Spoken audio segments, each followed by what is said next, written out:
All right.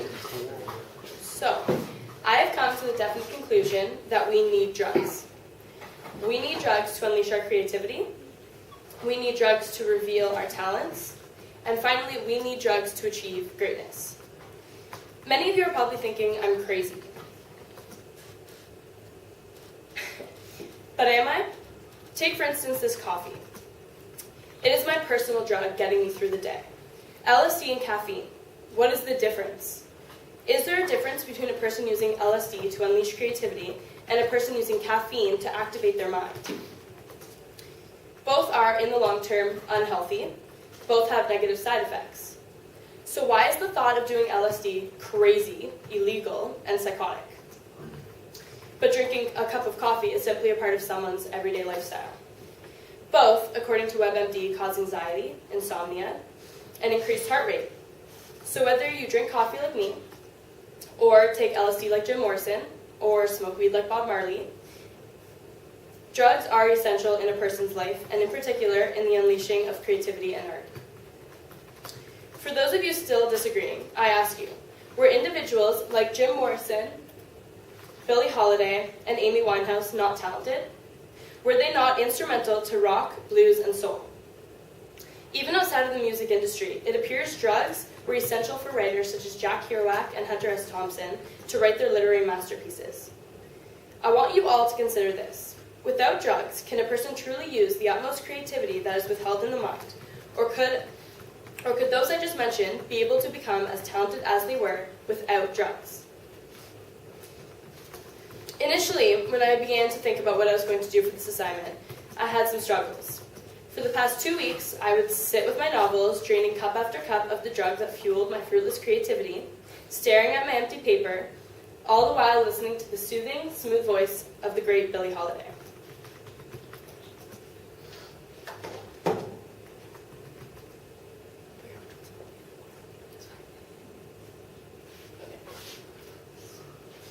For those of you who don't know Billie Holiday, this will allow you to know. Hopefully. Maybe not. So if it goes on, great. If it doesn't, that's okay. Anyway, she's a blues singer, and she sings a lot of soul, and she's an African-American woman. She came about in the 30s, 40s, and 50s. So Miss Holiday is not only one of my favorite artists, however, she is also mentioned numerous times throughout my first ISU novel, On the Road. As I would listen to Billie Holiday, I began to ponder, who was Billie Holiday? After extensively researching, I learned Holiday had paved way in the music industry with her unique voice and was an idol for many women, especially African-American women. However, whilst uncovering the life of Billie Holiday, I learned a shocking detail. I discovered she joined the collection of many other artists as she had died from drug overdose. She was an avid drug user, consuming more than half of her life with the use of drugs. I realized then that I needed to know the answer to the question that was presented in all of my ISU novels and my movie. On the Road by Jack Kerouac, Fear and Loathing in Las Vegas by Hunter S. Thompson, and along with the ISU film I chose, the biopic The Doors. They all shared the same theme. I needed to know whether drugs are used as a catalyst for art. Had these famous singers and writers within the text needed the drugs to create the art? Or were they truly talented and did not need these drugs? Around this time was also the rise of the Doors. Both the Doors and On the Road share a common attribute, the new idea of extensively expressing feelings and using completely new and fresh ideas at the time of the rise of their growth. At this time was the beginning of access in America. We now have an abundance of everything, including music. This easy access to music grew substantially in the 30s, and evidently, as the access of music grew, as did the competition. Similar to music, when the ability to publish mass numbers of literature became available, competition grew amongst writers. It appears that at this time of ultra access, the need of out-of-the-box thinking grew, and the only way to satisfy this new need was using drugs. The use of drugs to enhance creativity was used too in Fear and Loathing in Las Vegas by Hunter S. Thompson. Thompson wrote about his escapade in Las Vegas consuming copious amounts of drugs and alcohol. Thompson was praised for his work, being called a literary genius. But why? Why is Hunter S. Thompson considered a whirlwind of talent for using drugs to write a novel? Yet Lance Armstrong is stripped of all of his medals and is called a cheater for using drugs to enhance his talent. Jim Morrison, Jack Kerouac, Hunter S. Thompson are all praised for what they do, but why is it okay for drugs to be used in art and not in other streams of work?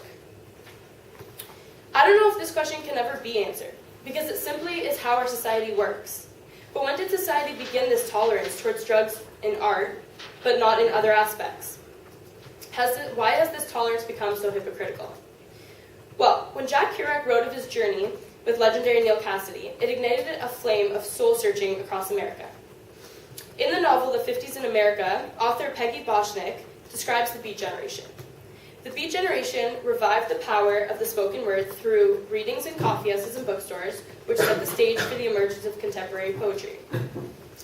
The Beat's unconventional writing, infused with jazz rhythms, not only influenced the post-war youth culture, but also shaped the work of subsequent generations of counterculture artists, musicians, psychedelic hippies to punk rockers, and hip-hop performers. Evidently, with this new culture arose the new drug culture, in particular, the rise of LSD. LSD is one of the most powerful drugs, the effects depending on the individual taking it. Each person can have a different trip. It all varies on the person. So imagine using this drug. Picture how it might feel for time to stand still. To have flashbacks from 2 years ago to 2 days ago. Imagine extreme hallucinations and delusions.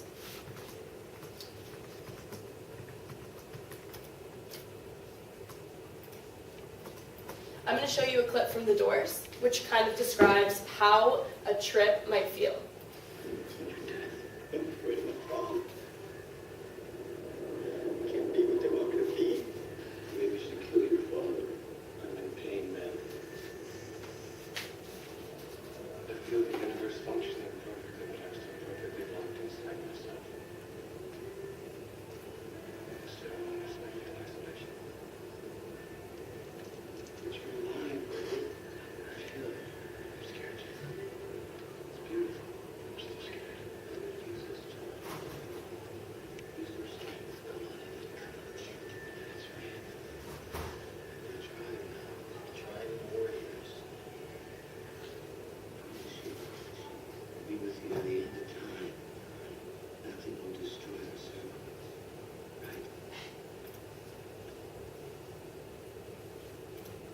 So now you guys have an idea of how a trip might feel while using acid.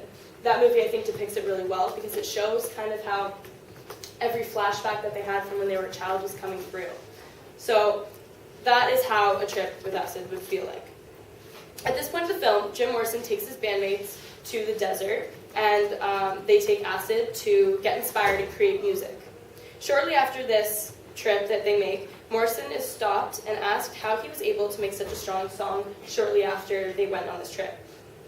And he replied saying, "Ecstasy." It's fascinating how he attributes all of his talent to a drug and not himself. He was able to create fascinating music with the aid of acid. So it is clear that yes, drugs are used as a catalyst, it seems. However, if this were accurate, then the usage of LSD would increase, not decrease like it has been. So this graph shows from 1967 to 2008, and through the 90s, the use is still very high, and then you hit 2001, and it just plateaus, and it's done. So I asked, why is that the case? Why is the usage of LSD decreased so dramatically? So what? One may feel some side effects of the drug, maybe some depression, or anxiety, or distorted perceptions of time, and continual hallucinations. Who cares if you can become rich and famous? It seems this thought is exactly what most famous people feel. Jim Morrison felt this way, and at the peak of his career, continued to take acid. He then died at age 27 in a bathtub after many of his organs failed. So he was 27 years old, continuously took drugs, and obviously his body couldn't sustain it. But it's not just Jim Morrison who ended this way. Billie Holiday died at age 44, and on her deathbed had police officers banging on her door to arrest her for drug use. Okay? And in that picture, actually, this is the last picture that was taken before her death. And at the beginning of the slide, I'm not sure if you guys saw, but there was a picture of her, and she was kind of the bigger lady. And in this picture, she's lost so much weight and has become so sick from how much drug and alcohol she's been consuming. And it's not just musicians either. Jack Kerouac, he died at age 47 from using drugs and alcohol and essentially tearing down his body. All of these people relished in their fame and got there because of or with the help of drugs. They created this art, but only for a fragment of time. In 2009, over almost 40,000 people died of drug overdose. Why then was this art they created better? Was the art that they created better than what they would have created without the drugs? In a research article, which two questions the connection between LSD and creativity, the writer, O. Janiger, discusses a study held in the 50s. So what they did was they took 5 artists and they told them to draw a picture. They then gave them LSD and told them to draw a second picture. They brought a new panel of artists into the room to choose which picture was their favorite. The new panel all chose the second picture. It is quite clear that the use of drugs does in fact expand the level of creativity an individual can share. So then, maybe the question, are drugs used as a catalyst to art, isn't the question that I should be asking. Drugs, it seems, are used as a catalyst to art. But is it worth it? Is it worth only the few moments of happiness, as drugs can simply not be sustained? It seems apparent now that there really are no answers to this question, of whether having the creativity and clarity that arises from drugs is worth having difficulties later in life. However, it is evident that drugs are used as a catalyst to art. Drugs, and in particular LSD, allow you to see the world and one's life differently, in a way that cannot be done without the aid of some sort of drug. It is clear that regardless of what a person chooses, whether to use drugs to create this unique form of art, or to not, and maybe miss out on the opportunities that they could have, in conclusion, taking drugs, you will experience your deepest creativity and benefit from this unraveling of creativity. However, this unraveling will inevitably lead to your downfall. Now I leave you with this final question. Will you depend on a drug to achieve short-term greatness? Or will you use drugs as a catalyst to expand your creativity?